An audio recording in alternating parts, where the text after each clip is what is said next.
has hurled the ultimate insult on India's men in uniform. No less than 2 retired Lieutenant Generals, 3 brigadiers and 2 senior officials of the Intelligence Bureau have been denied visa on grounds that their organizations were engaged in violence.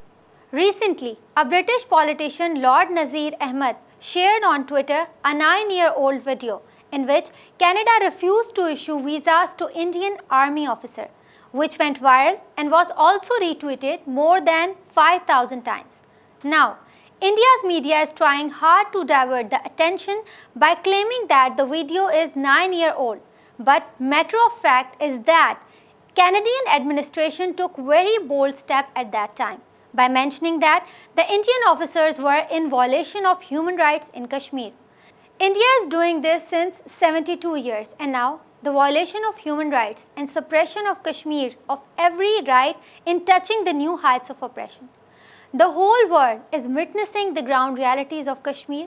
There is no doubt that India is imposing its authority upon the citizens of occupied Kashmir, killing, raping and brutally beating the protesters and using pellet gun on unarmed civilians. Adding to this brutality, the Kashmiris are running out of food, medical facilities and medicines, and they are totally separated, that is cut off from the rest of the world.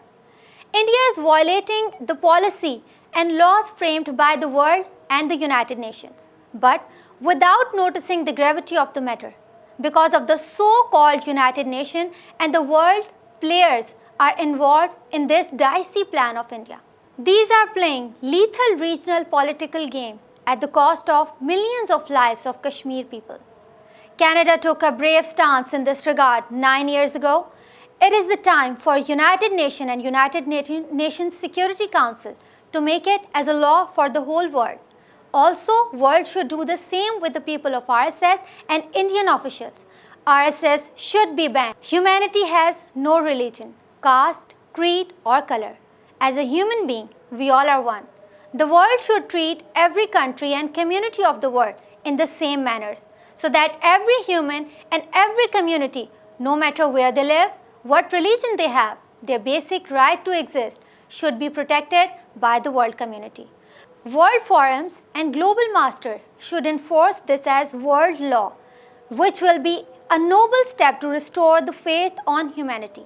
Kashmir should be the start of this global move, and by doing so, world community could save the life of millions of Kashmiris and give them peaceful and prosperous life. The innocent people of Kashmir demand justice, and their eyes are full of hope while looking towards the United Nations and developed countries.